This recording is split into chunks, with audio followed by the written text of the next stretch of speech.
Hi friends, welcome. Nice of you to stop by. My name is Henrik Palmgren and you are listening to Red Ice Radio. We are coming to you from Sweden in Scandinavia, but you can of course reach us worldwide at our website redicecreations.com. That's the place to go for more radio, videos and news. Today we have John Harris with us, who is behind the website tpuc.org. That stands for the People's United Community. I recently linked up a really interesting talk that he did on Red Ice that was titled It's All an Illusion. This was on the topics of law, legalese, common law, birthright law, corporate law, and much more. I've invited John today to talk a little bit more about some of these subjects, a little bit about himself, how he got started, and his website. I also personally like the fact that we have someone here who is from Europe, in this case the UK, that have looked into this jungle, as it were, of law and legalese. So this is going to be really, really interesting. Hi, John. Welcome to the program. Very nice to have you with us today. Thank you. It's my pleasure. Thank you. I want to talk a little bit about you first here at the beginning, John. Maybe introduce you, so to speak, to our listeners a little bit. I want to ask you what opened up your eyes and what got you looking into this area to begin with. Right, where do I start? Well, basically, I'm a carpenter by trade. I'm just I suppose a normal, in England we would call ourselves working class individual, just a carpenter, self-employed. Tried to be, as I say, a successful businessman in my time and failed miserably. Could never understand that either. I kind of didn't understand any of this. I didn't understand there was anything wrong. I was caught up in the egotistic illusion of wanting better this, better that. And basically, I was working on a job locally to me, and I was pitching a roof, and one of the lads was at university, and he said to me, I've got a film here you might like to see, and it was called Loose Change 2, about 9/11. And I remember, funny enough, I was on the same road when the town actually came down, and I was actually up on the roof, and the gentleman who owned the house called us down to watch it on TV. And it looked so surreal, it was unbelievable. Anyway, I watched this film and nothing really dawned on me. Then I watched it again and I saw a camera shake. And that kind of like set something off in me. And I don't know what it was, I can't explain it, but something's kind of said, well, that's wrong. Why would a camera shake? There must have been an explosion before the towers come down, another explosion. So anyway, I sat at a computer one night and I just wanted to create a website. Don't know why, just wanted to create one. And looking at domain names, as you do, and looking for something around what the site was called, and I come up with this domain name, and I started this domain and started the website, and it was very basic, and I built it myself. Like I said, I was a carpenter, and I'm not a great computers don't like me. And I made a lot of mistakes on it, and I wiped it out a few times. That's how you learn, yeah.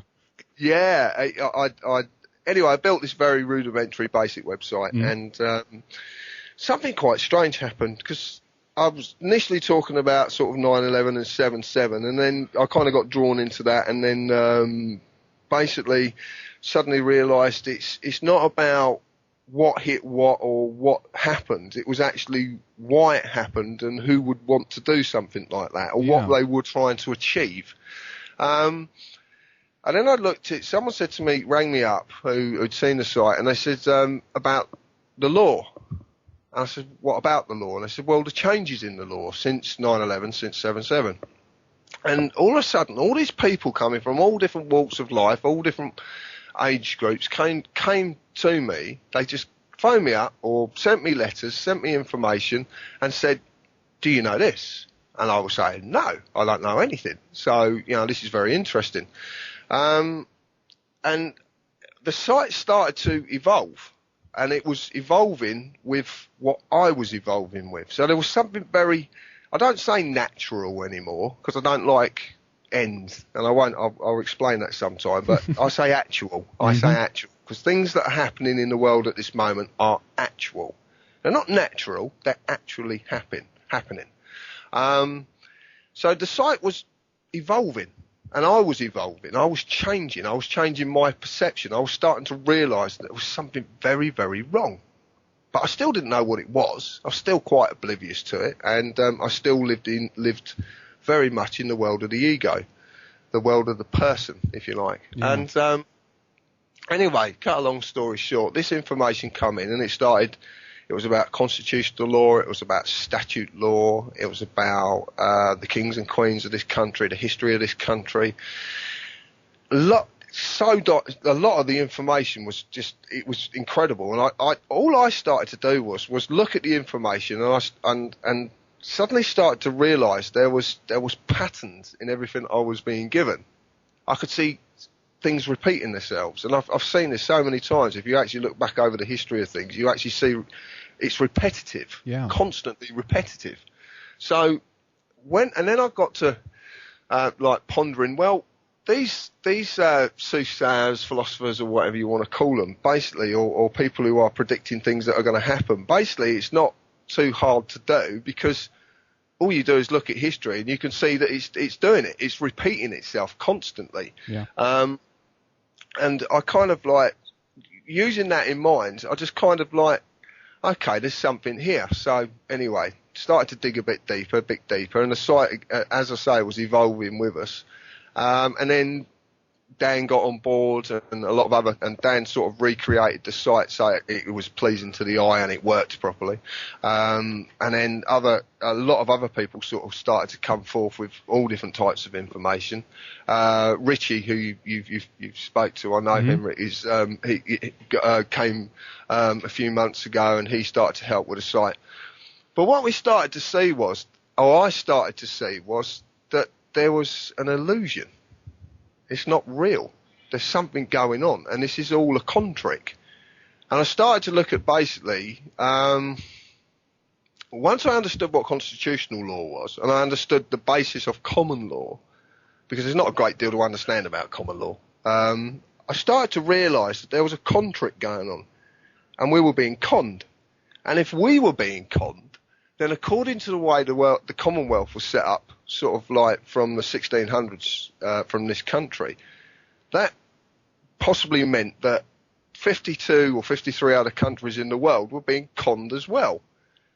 So this led me into something called which we call, a lot of people call, Admiralty law. Yeah, the law of the sea, but it's not quite the sea. It's the Sea of Rome. It's S-E-E and not S-E-A.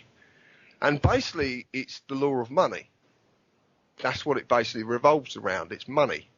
It's about cash flow. And there's loads and loads of things you can actually see if you actually look at this structure of law. And then I suddenly realised that it's not law. It's policy. None of it's law. It's all just simply policy. And it's policy of corporations. And they have to fool you into believing you are a member of this society or this corporation. And this doesn't matter where you are, wherever the birth certificate can be produced. Basically, this is the document they've used to actually fool you. And when I started to kind of like dig deeper and deeper and deeper, I suddenly realised that I was sounding like an evangelist. I was like a preacher, because I was saying to people, this is the truth. Well, the point is, it's my truth. It's what I see. And the only reason I call it my truth is because it works on realisation, not on thinking. This is nothing to do with thinking. And suddenly... Can you elaborate on that a little bit more? Yeah, what it basically is whenever I think about something, my own thoughts or other people's thoughts deceive me. When I allow myself to have realisation, I just get a feeling about something, a gut feeling. It's like intuition. Yeah, intuition. Yeah, you could just. I don't really like labelling things. I just kind of like. I can't explain what it is, but I just know when something's right or wrong. I know, and I don't. I don't accept anybody else's right or wrong. Right, and you shouldn't. You know, yeah. I just accept what my own, and then. Like I said, what I did before is like, and I even did it at Stoke. I was like an evangelical preacher, and I shouldn't have done that. I can't tell you the truth. I can't tell anybody the truth. because we're searching for something externally that we already possess internally. Yeah, there you go. You know, it's like someone said to me, if you could do something, what would you do? I said, shut the internet down. And they went, what do you mean? I said, I'd shut the internet down. Blink of an eye. I'd stop it in a second. And I said, well, hold on. But what about everybody waking up? I said, everybody's going to wake up when it's their time to wake up. If we need the internet now, then that's fair enough. But sooner or later, we won't need the internet, because the internet only mimics the way that human beings connect naturally anyway. We could naturally do this. We could have a connection. It's like that's what's been lost, our connection. And the problem is, we've been made to believe that we are this person. But the person is basically an affliction of the mind. It's the ego. And everything that's bad that happens in the world happens because people believe they are this person. Because their status and their ego, and they want betterment all the time. Better position, better status. Well, the truth of the matter is, there's not a human being on this planet that's any better or any less than me. And I'm no better or any less than any other human being. We're all as different as the leaves on the trees, but we're all the same in that. If you want to categorise it, we're all the same. None of us are any better, none of us are any less. So, because human beings are naturally like this, there was a system that's been created, a system of illusion that allows human beings to believe they are better, and that resides in the ego. That is the person. So anyway, this is a long way back. We started to look at the person, how the person was created, how governments have actually latched on to people. We looked at the word statute, status, and we started to look at the different aspects of law, if you like. And what soon come to mind soon come to reality. In fact, it all revolves around this word status. Everything revolves around it. If you look at the statute comes from the word status, and it's the neuter of status. And status simply means the legal character or condition of a person or a thing. It's its legal position. It's its legal character. Now, when you look at statute is defined as in Black's Law Dictionary, the latest edition, as a legislative rule of society given the force of law by the consent of the governed. Now, it doesn't say it's law. It says it's given the force of law by the consent of the governed. So we agree on it, right? Absolutely. Yeah. We have to agree. It's how they get you to agree, which is the interesting part. It's how they get, especially in the UK, how they get you to agree, because you're actually duped, you're fooled. You're fooled into doing it, because it all works. I've just recently done this, and it actually works on the word understand. Because understand in legalese means to stand under. So you've given someone authority over you. Now, yeah, I see. Yeah. So what they'll say to you is, they'll say, right, so if we backtrack, their policy pertains to your legal personality, which is created with the birth certificate. Now, it's nothing to do with the human being. It's attached to the human being, but it's nothing to do with the human being. And because it's only a piece of paper, because the legal world is all pieces of paper. Yes. That's all it is. It's nothing but pieces of paper. In reality, in the real world, it doesn't exist. It's only words on a piece of paper. So what they do with a birth certificate is they give you a legal name, which is a given name by your parents. It's given to you. You don't choose it. You are given it at a time when you cannot express a choice. So what they do is they give you this name, and that becomes